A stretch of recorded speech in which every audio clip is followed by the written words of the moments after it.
Hello everybody, it's Glitter Informer. I'm going to be honest with you.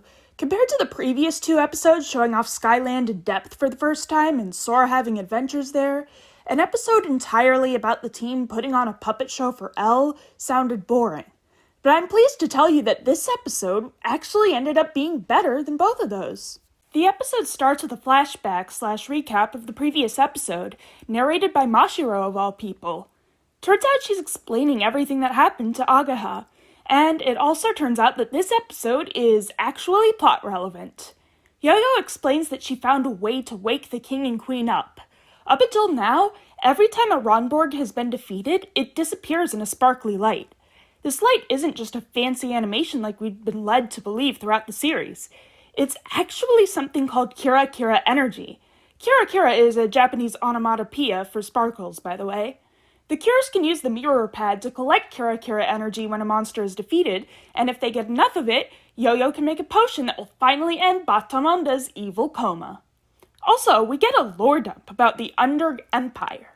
Yo-Yo says that several hundred years ago, there was a war between Skyland and the Underg Empire, and since then, the two countries haven't talked to each other. She still doesn't know why the Underg Empire is after Elle, though. Maybe she could find out if she used that mirror pad of hers to spy on the Underg Empire. She has no trouble using it to survey Earth or Skyland, but whatever.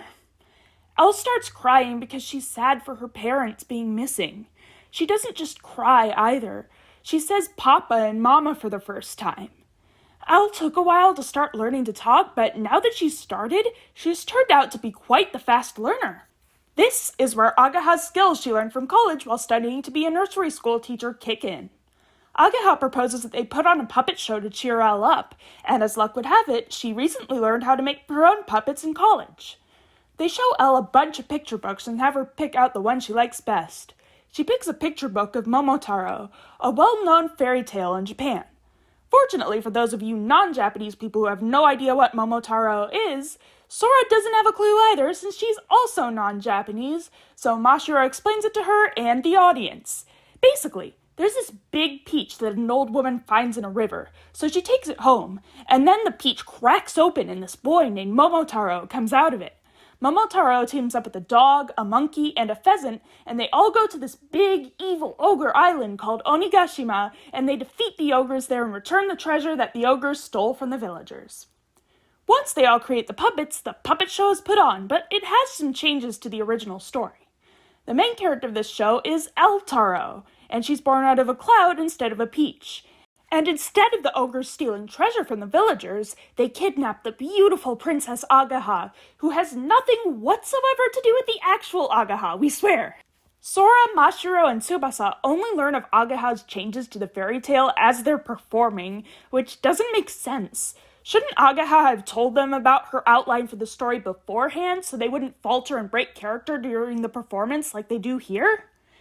Anyways, while the story of Elle Taro is being told, we're shown it in this adorable animation style that looks like it comes right out of a picture book. Seeing this fantastical adventure presented this way is one of my favorite parts of this episode.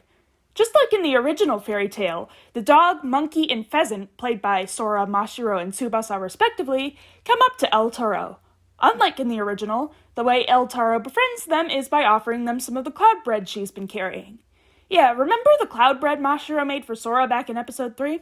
Good times. Elle is absolutely loving the show, up until this scene where the four adventurers are riding a boat to Onigashima.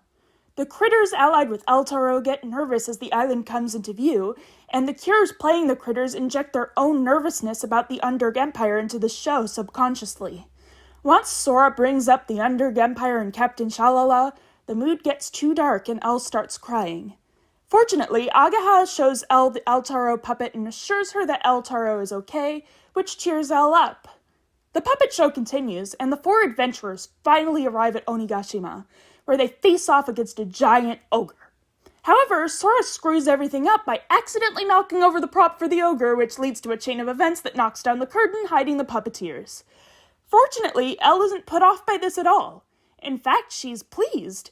In this adorable and heartwarming moment, Elle walks up to the other four and says their names. This is the first time Elle has said Mashiro, Tsubasa, and Agaha's names, by the way. I'm really glad Sora isn't getting special treatment from Elle anymore. Seeing how much Elle cares about them and how much she's grown puts a smile on the others' faces, and they realize that even though they were trying to cheer Elle up, they needed to pick me up too. They were able to help each other feel better about their situation. The whole thing does a really good job of showing what good friends the five are. But good things can't last for too long.